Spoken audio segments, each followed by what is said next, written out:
I'm going to talk about why we actually don't do shore excursions anymore.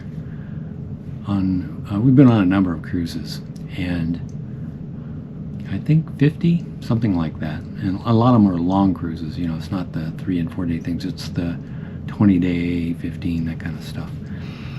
So we used to do excursions for probably about a year, so not when we first started, probably the second year of cruising.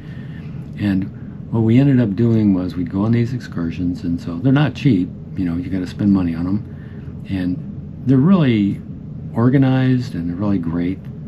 You know, I mean, you can't really go wrong doing an excursion. But what I found was that the excursions weren't in the port area. Typically, you'd catch a bus and then they drive you somewhere, and then wherever they drove you, you would end up having your excursion and the rest of the stuff, and your walk around, talk about stuff, show you things, talk about when buildings were built, those kinds of things. Those would usually happen nowhere near the port, and we kind of came to the conclusion we weren't really enjoying the port. And the ports are really nice most of the time. I mean, when I say the ports, I'm not talking about right as you get off the ship, the industrial area, but once you get beyond that, usually there's a city there, and the cities are pretty nice most of the time. And a lot of the ones here in Europe, the old town was built as a port city, and so you end up in the old town area, which was a port in the 15th century or 16th century or something. So there's a lot of history there, and you can spend hours and hours there. The other thing is that it's a nice exercise. You get off the ship and you start walking. I'm not big on sitting on a bus, and although they're usually nice buses, the ones from the ship, the excursions from the ship, are usually they guarantee that you're going to be back on time and you're not going to miss the ship. And if the excursion is late, the ship will wait. So that's the advantage of a shore excursion you buy on the ship. I would say the disadvantage, usually they cost more money, and there's typically more people. Like, it'll be a whole bus full of people. And so, when you stop, it's like, oh, let's stop, take a picture. Typically, when you take a picture, let's say you're going to go to a waterfall, and then you'll have, 50 people. They all get off, and you kind of like everybody's, jostling for a good position to get into to get the picture of the waterfall. And everybody gets back on, then you move on to the next one.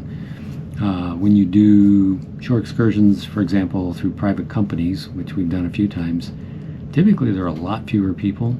We did one in Costa Rica where it was us, one other couple, and a tour guide, and it wasn't super expensive, and it was a really great tour.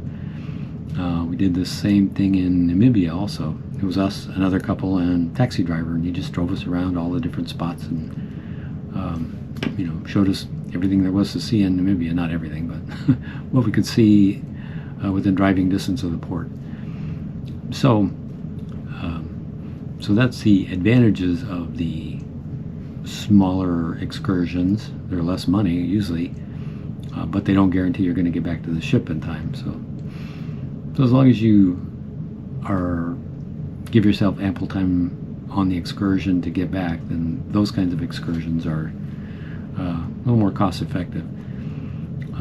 The reason we don't do them anymore is, like I mentioned, we like to walk the ports now, and the ports are fascinating. So much history there, and a lot of times there's beaches there. If you want to snorkel, you can snorkel right off the beach, and you get some exercise, quite a bit more than sitting on a bus.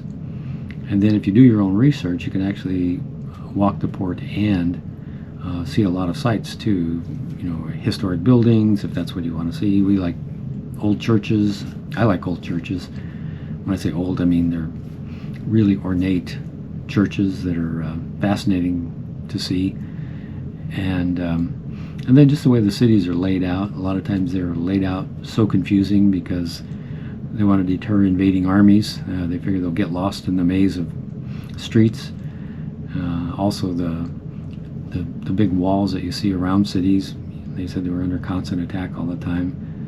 So anyway, all that stuff's just really fascinating to me, and there's no reason to really pay for an excursion when you do something like that. The other thing you get to do is a lot of times sample some of the local food.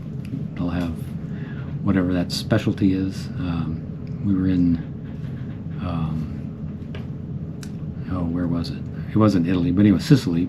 We were in Sicily, and of course seafood's a big thing there, and we had some grilled fish there that was really good, and a little pricey, but really good.